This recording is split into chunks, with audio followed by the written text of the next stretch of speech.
Welcome to the Hard-Won Wisdom Podcast with best-selling author Fawn Germer and corporate innovator Michelle Brigman. Come here weekly for career and life-changing conversations with some of today's most influential thought leaders, senior executives, and trailblazers who will share their mentoring wisdom. This podcast is brought to you by the Women's Leadership Network. Hi, I'm Fawn Germer. And I'm Michelle Brigman. And this is the Hard-Won Wisdom Podcast.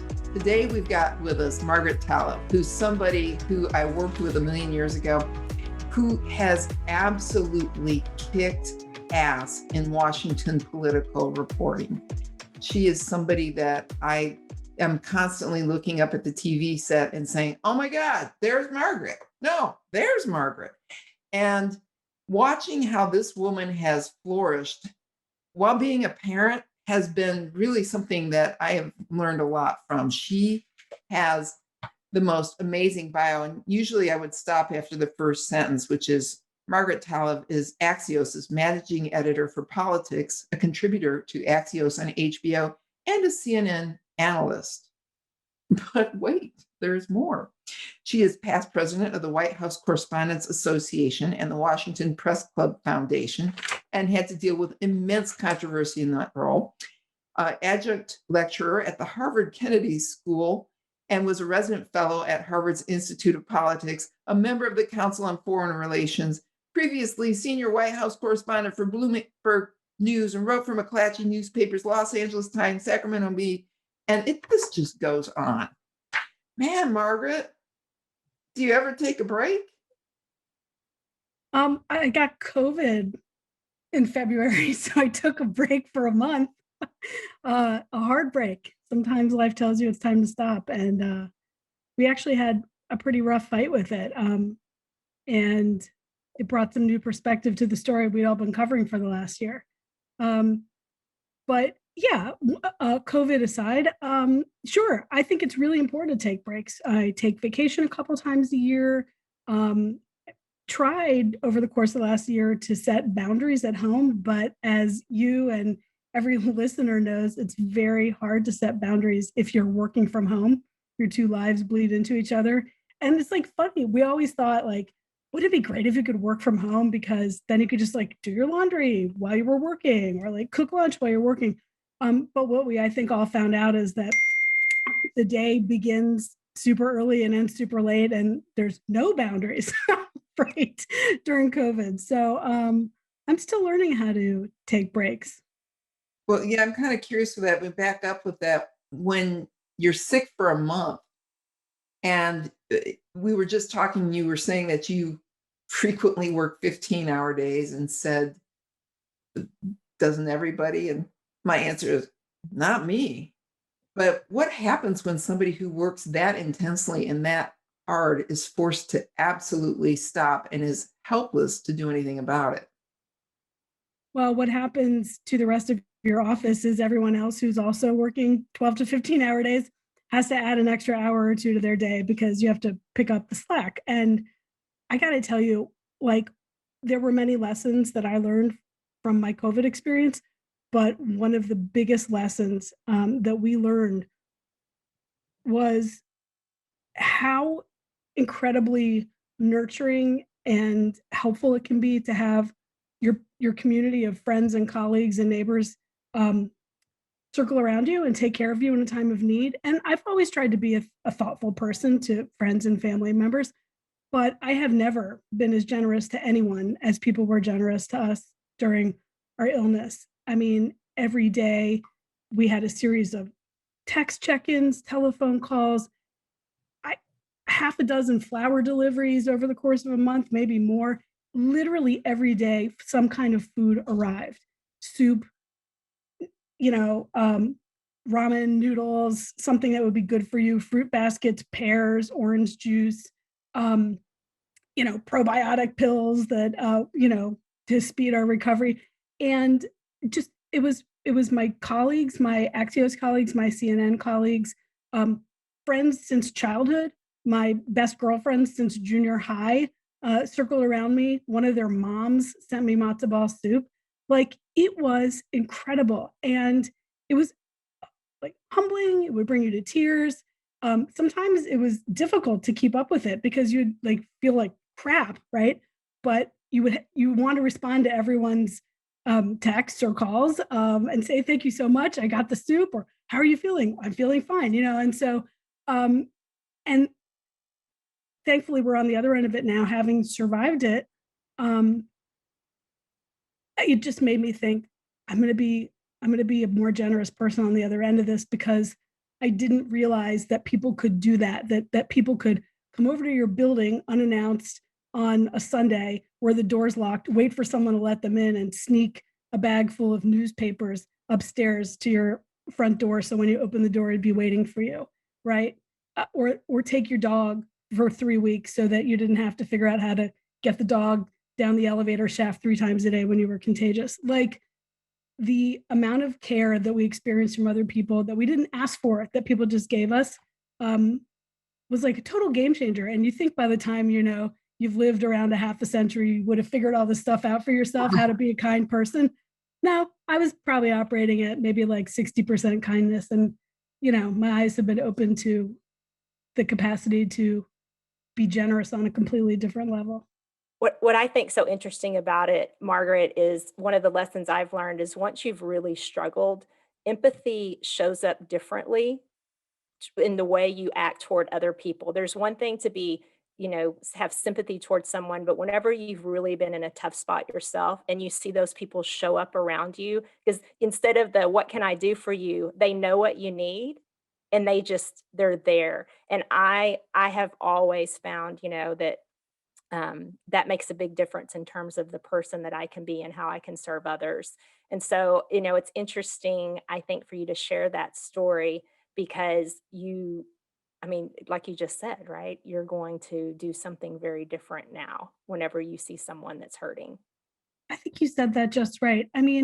Um, we all know if you've gone through let's say, the death of a parent or divorce or, job loss, anything like that, it definitely makes you sensitized to when someone goes through that. You know what questions to ask them. You know how to offer your support. But the duration of COVID, it's like, it was 2 weeks of really intense illness and then about a month of recovery. That people checking in, literally the same people checking in every day, twice a day. How are you? How's it going? Anyway, that's the biggest thing that stayed with me, other than a depth of understanding about how uneven our healthcare system and sort of society's networks are. That I have insurance. I am a journalist, so I knew where to look for resources. I have great doctors. I got the best medicine. I got the best care. I still really struggled, and if I wouldn't have had access to those experts and that help when I needed it, I could have been in a lot worse shape.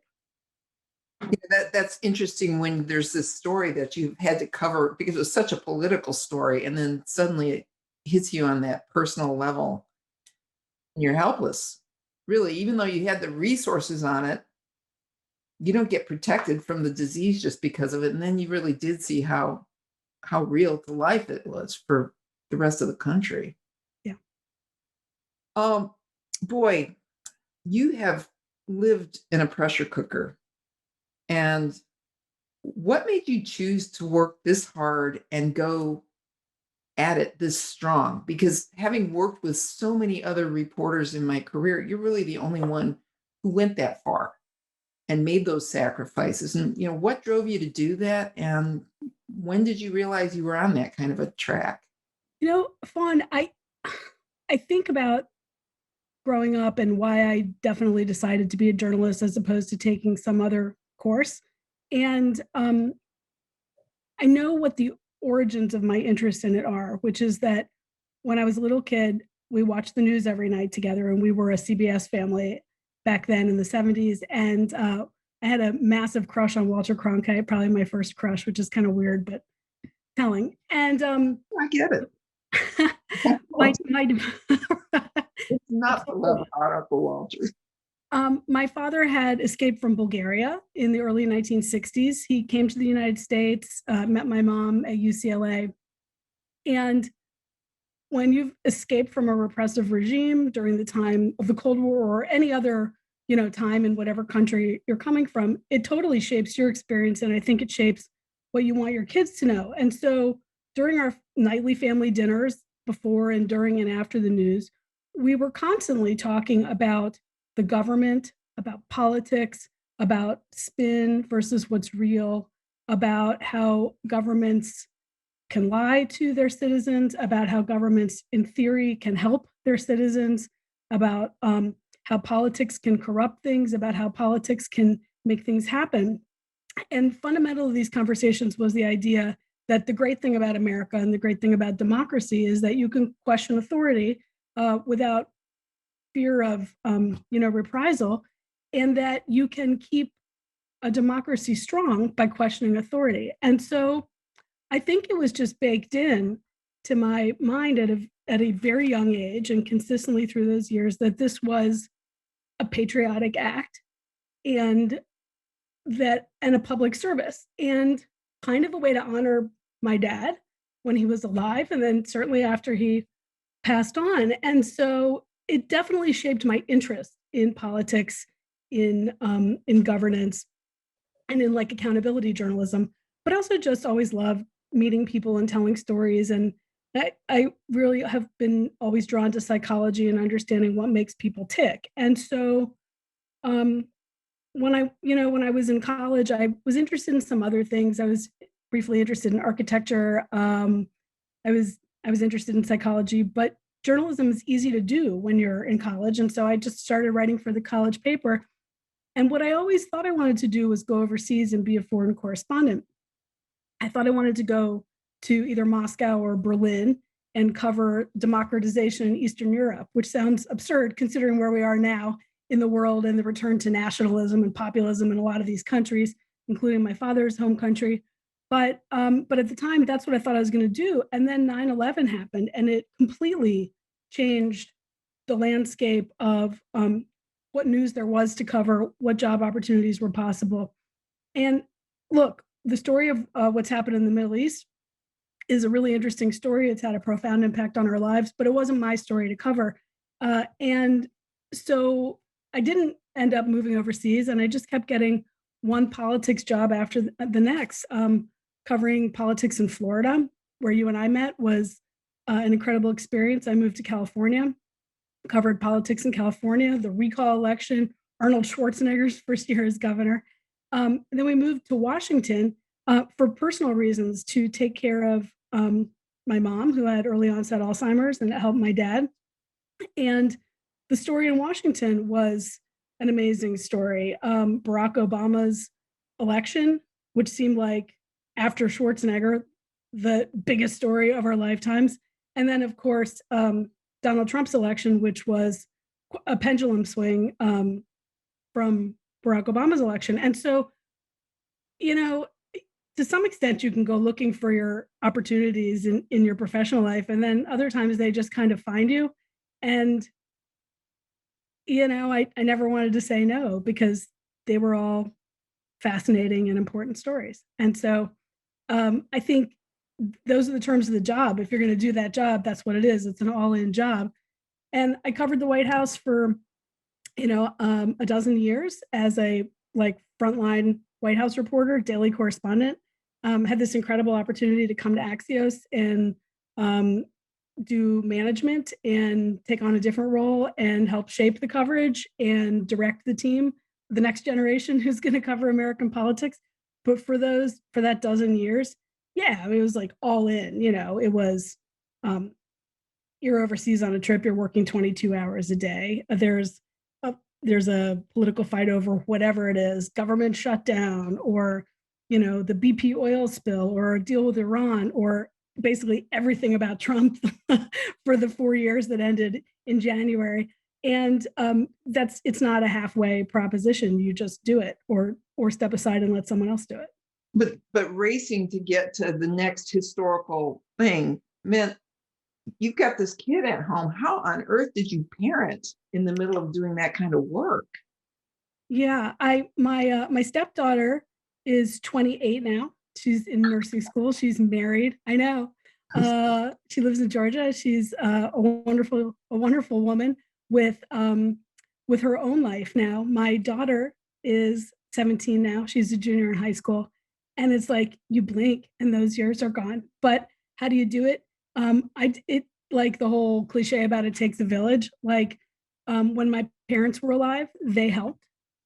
When my ex-husband and my partner are both incredible parents, incredible parent figures, and I did the best I could, which was probably not enough. But there were times when I would tell my kids, "I'm sorry, I'm not going to be able to come to the Girl Scouts meeting. I'm probably not going to be very good at being that part of a mom. I will try to make it up to you in other ways."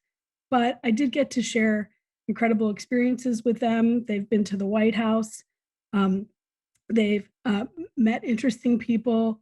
They have heard about interesting events as they were evolving, and they have seen the good and the bad of what it means to have a parent who's deeply engaged in their work. But it comes at a cost to your family, and I don't think there's any doubt about that. I think there were things I missed out on and things my kids missed out on because of the professional choices that I've made.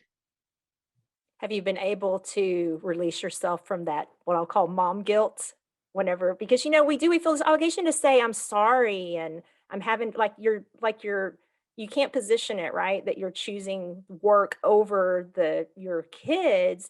And But you are. I think you have to be honest about that when you're in our position. 100% you're choosing work over your kids, but you may be choosing it with your kids in mind.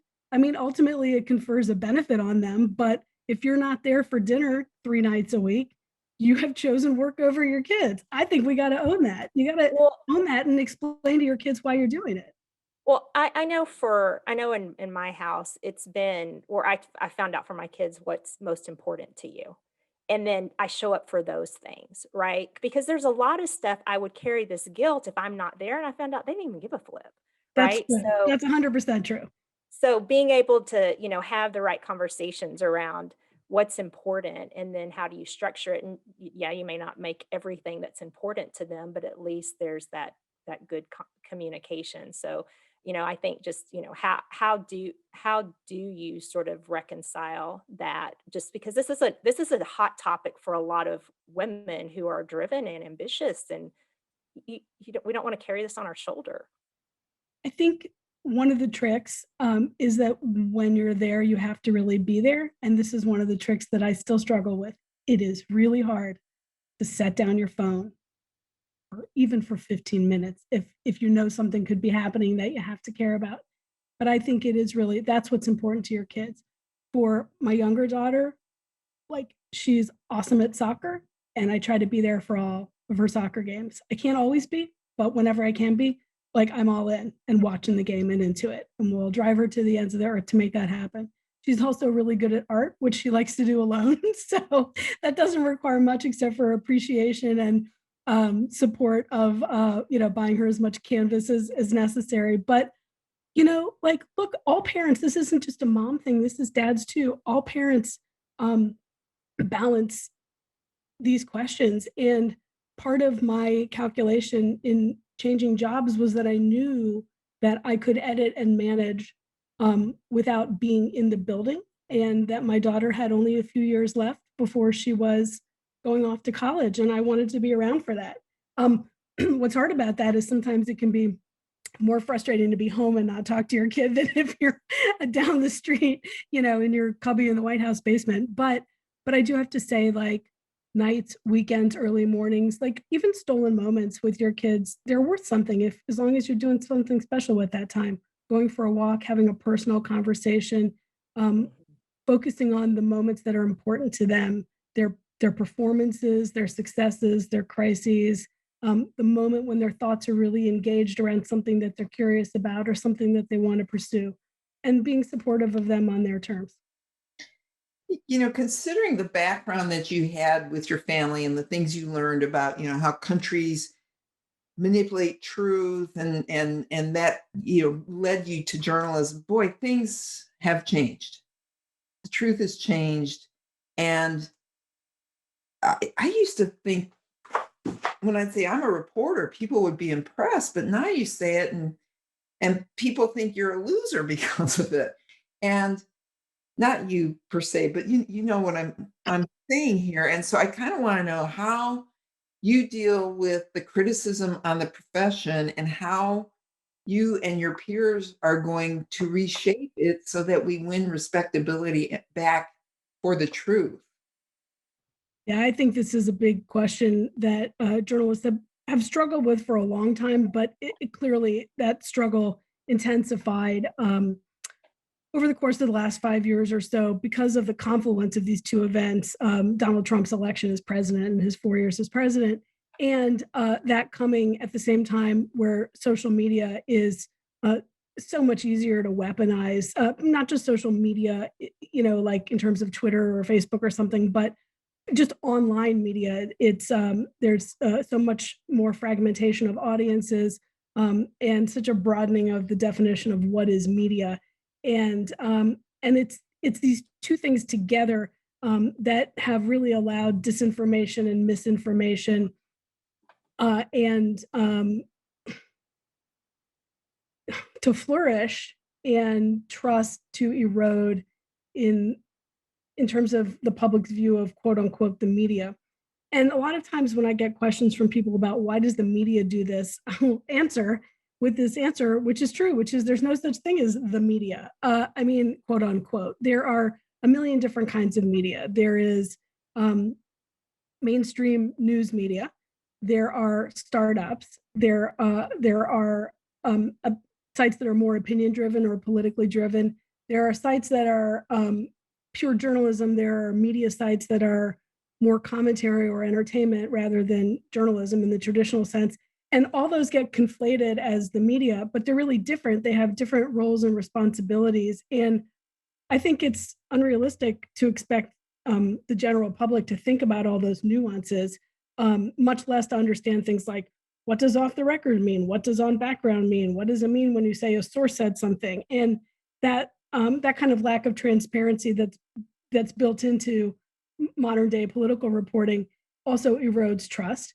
But when you put all those things together, I think the bottom line is we're in a time where the technology and kind of shifting political trends have made this a crisis on many levels. And so for me, like I'm a news reporter. It's kind of like how many different kinds of journalists are there? It'd be like saying let's say you're a teacher. Well, you could teach kindergarten or you could teach, college physics. Some principles of good teaching are the same, but the particulars of what you're doing are completely different, right? So as a news reporter who writes for mainstream news publications, like it's not my job to be editorial. It's not my job to say that something is good or is bad or to share my opinion on something. It's my job to explain what's happening so that other people can make that judgment. But a lot of the public commentary or frustration or feedback around mainstream news reporters is that people want you to tell the story the way they say it, the way they see it, and if you don't, they'll make assumptions about where you're coming from. I think the bottom line is if you're going to be a journalist who's engaging in the public space, if you're going to be kind of a quasi-public figure, you have to have a really thick skin and not take it personally because it's almost never personal. It is you are a kind of a lightning rod or a projection for what people's frustrations with a story is or news coverage is or modern day politics is. It's not your critics don't really know you, so they're not really criticizing you or what's in your head or what's in your heart. They're criticizing the way a story has been told or the way they feel more broadly about the media. I think it's important to engage with your critics, not critics who are offensive or violent, but critics who seriously reach out to you, by email or by phone and say, why did you do it this way? I don't understand why you covered the story this way. I think we can learn a lot from people who have questions and come to you in good faith. But there's an element of combat and distrust and assumption that's part of the kind of atmosphere today that's like sad and frustrating. The truth is you can't engage with every single person who reads or sees what you're doing because it's too many people. But the people who do reach out, I think to me, it's very valuable to engage. It helps you understand someone else's perspective about the media or what they want to get out of news. Well, Margaret, when we come back from break, I'd love to expand on something that you commented on around how for someone like me who's not a journalist to make sense and help to figure out where do I go for the truth. We're going to take a quick break. Hey, Fawn. Hey, Michelle. Okay, we have all these amazing women that are sharing their stories on this podcast, but what do we do now so it is not a bunch of talk and no action? Well, that's the easy part. Everybody just head over to the Women's Leadership Network at womensleadershipnetwork.com. And wowza, this is the ultimate mastermind and masterclass for career women. So if you're looking for coaching and inspiration from some of the most accomplished and influential women of our times, and you don't want to pay $1 million for it, you found your tribe. All right, so what do we get? Coaching, courses, community, and connection. What's that website again, Fawn? Well, that's the easy part. womensleadershipnetwork.com. All right, thanks so much. Well, Margaret, before the break, I was asking about how me as a parent, I can help distinguish what is fact and what isn't. You mentioned earlier in your story around, you used to sit around the dinner table as a child with your family and really discuss what was being said in politics, offering your opinions. There was an appreciation in your home around what was real and what was being used to manipulate people, right? So now as a parent, I'm trying to figure out how the heck do I know what's true or not? Because I've always been very tuned in politically, and I had to tune out a bit because I was so frustrated. And I have my children who are asking me questions, and they're getting news from, TikTok or Snapchat, which I'm not even get it started in. So what can I do to be more informed and feel confident about the information that I'm giving, as well as what I'm communicating back to them? Yeah, it's a great question. I mean, and I think it's still relatively easy to do this compared with where things are going. I think it's going to get much harder because of things like deep fakes and artificial intelligence in the years to come. So I think when you're talking to your kids about news, it is important to talk to them about the fact that a lot of the platforms where they're communicating with other kids or hearing about things for the first time are entertainment platforms and social media platforms, but not news platforms. If you are seeing something on TikTok or on Snap or on Facebook and you're curious about it, you should look to news sites to get more information about it. You shouldn't just trust something that you're seeing on a social media platform. And okay, what are news sites that you can trust? I'm going to give you a fairly conventional answer because I still think that it holds. The networks, the cable networks, the major newspapers, and some of the online websites that are in that mainstream, reliable, unbiased news space, right? Like mine, like Axios, or like Politico. Punchbowl News is a new startup if you're interested in politics. If you're following science, established science publications or startup science publications that have the imprimatur, and the respect of established sites and established experts. Why is that important? Because they're operating at that standard. And I think it's a little more complicated in politics because there are outlets that lean left and outlets that lean right and outlets that aim for a more central space, but that people on both sides say, no, they're left, no, they're really right. But when it comes to politics, I think looking at a constellation of those mainstream news sources can be helpful in trying to get a broad understanding of kind of where the public discourse and where the public debate is. If you watch MSNBC, you should watch Fox and you should watch CNN. You should watch enough of everything so you can see the difference in what's being covered. Challenge your own assumptions. If you're reading newspapers or reading news websites, same thing. Look for a range of coverage so that you can understand and satisfy your questions and curiosity about the facts. But I think there is a real difference between news media and entertainment media, and that's just an important thing for the public to understand. If you're seeing something online, but it's not from an established news source, find a way to verify it in an established news source. And there are also, on something that could be fact checked, there are good, legitimate, established fact check organizations, right? Those are worth consulting because they will say, this is what people are saying, and here's why it's true, or here's why it's not true, or here's why it's a combination. There are entire staffs of news organizations now devoted purely to fact checking.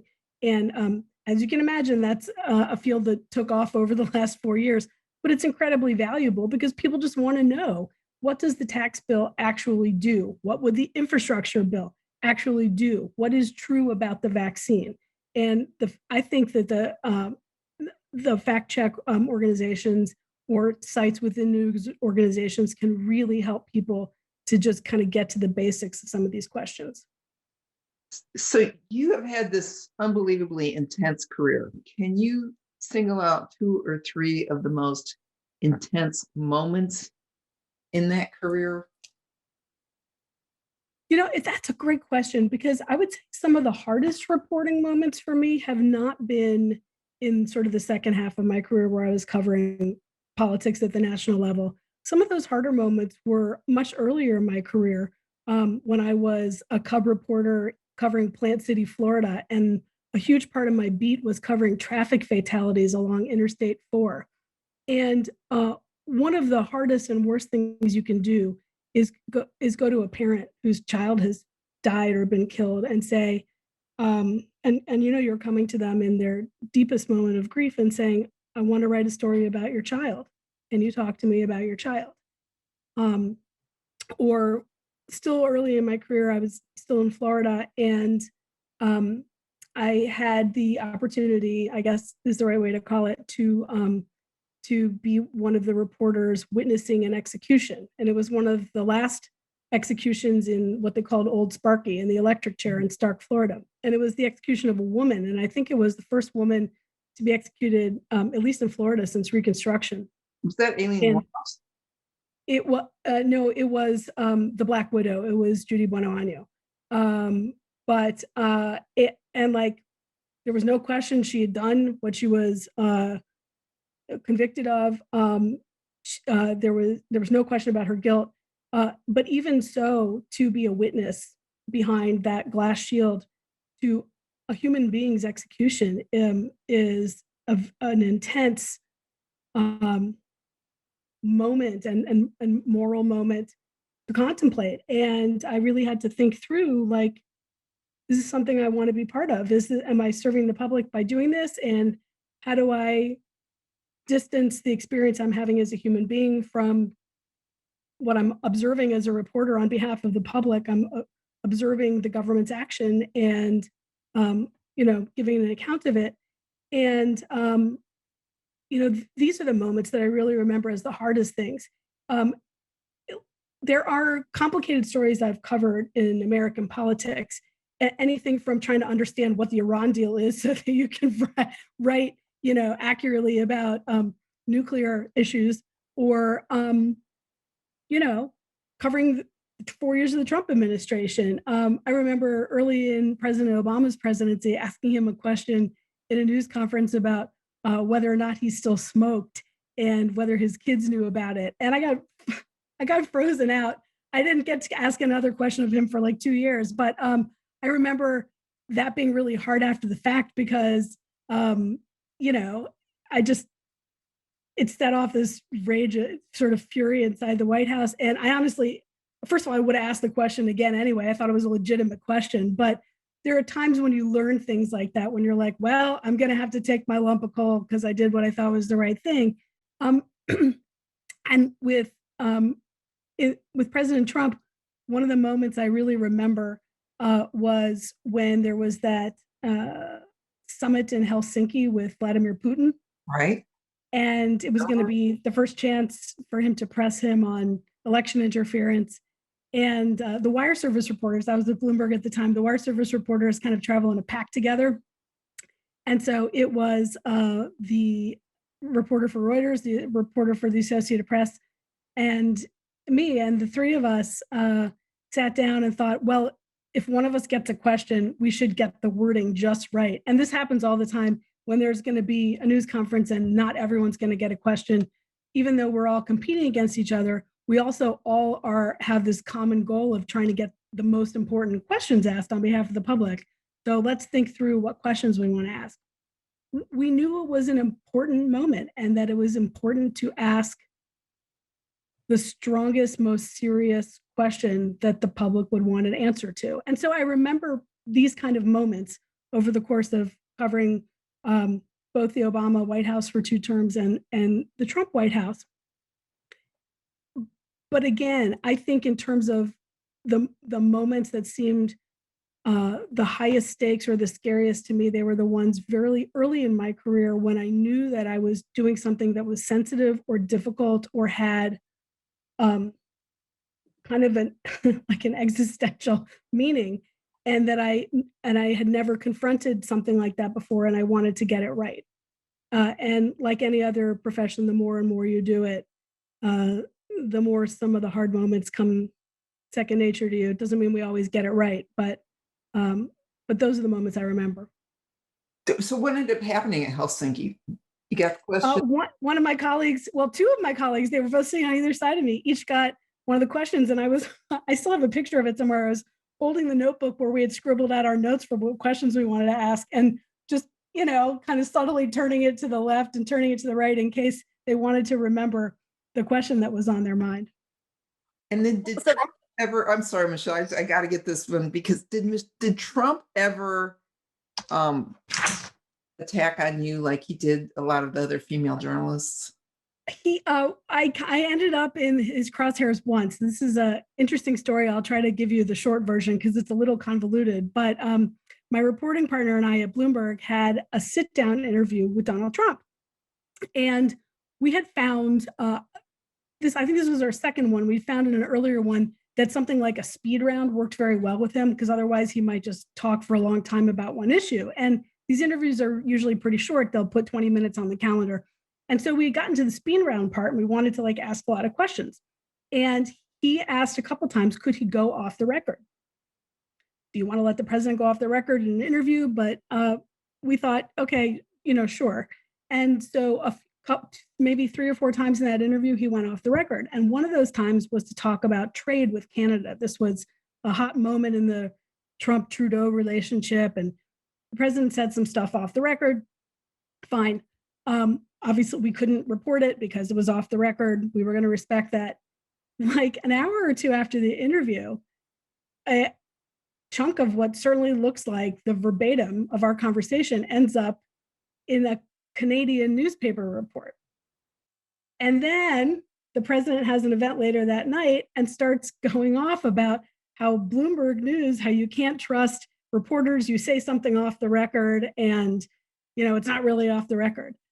But we knew we hadn't done it. And look, we never found out, quote, what happened, but presumably it was the president himself or the White House communications team or somebody in the White House who had taken that bit that he'd asked us to keep off the record and given it to someone else or leaked it to someone else. This is all like high-level leaks and floating and the stuff that happens in the world of covering politics. But we were in the crosshairs for, I don't know, a couple of days of people, supporters of the president emailing saying, why can't you people, this is why no one trusts the media, because the president asked you to go off the record. And we couldn't really say, no, it wasn't us, because then you'd have to discuss a lot of stuff about off the record. And, we couldn't talk about what we had kept off the record because we'd kept it off the record. And so we were kind of stuck in this loop where in the big scheme of things, it doesn't, this is a silly story that's not factual and is going to fade away after a couple of days, but very harrowing when you're in the middle of it, right? Taking your punches. You got to take your... You do. You just sometimes because it's not about you. And as a reporter, look, this is what we all know. The story is not supposed to be about you. It is supposed to be about what you're covering. You want, at least traditionally in the media, you want to be invisible. You are just a portal to information, because the entire world can't sit in a White House press conference, and the entire world can't talk to 40 experts and try to suss out what the truth is. And that's your job.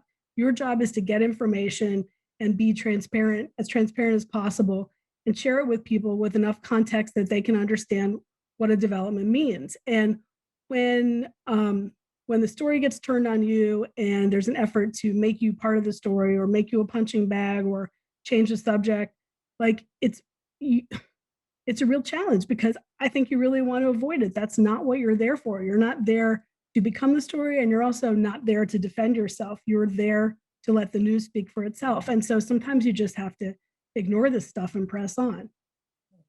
That's great advice too, just for somebody in the business world, right? That stay focused on the objective of the job. And sometimes you just, there's a lot of noise and swirl, but by staying focused and on point, it's going to work itself out. I know, Margaret, the conversation today has been amazing, and just had some great hard-won wisdom that you've shared with us. I wanted to repeat back a couple of the key takeaways that I heard today, just to help our listeners. So I think it was a beautiful story in the beginning, but you just talked about how appreciate your community, because it truly is precious. You talked about early on around knowing your why. Why are you doing what you're doing? What do you stand for? And sometimes you've got to be able to, do what you think is right, even though you may face some pretty serious ramifications, or take your bag of coal, I think is what you said. I also thought this was a really great lesson from your parents. Educating yourself in politics is patriotic. And then I will close with one of the other things around challenge your own assumptions, but also build alliances with others, even though they may not be directly on your team, because you can find commonality in the places where you ultimately can come together to create better results. So thank you so much, Margaret, for your time today. It's just an absolute pleasure getting to spend time with you. It was really my pleasure. Thank you so much for including me. Thank you for joining the Hard-Won Wisdom podcast with best-selling author Fawn Germer and corporate innovator Michelle Brigman. Join us weekly for career and life-changing conversations with some of today's most influential thought leaders, senior executives, and trailblazers who will share their mentoring wisdom. This podcast is brought to you by the Women's Leadership Network. Visit hardwonwisdom.com for more on this podcast and for links to Fawn and Michelle's web pages and social media. Also, be sure to rate, subscribe, and review wherever you listen to your podcasts. We really appreciate that effort, and we'll see you next week.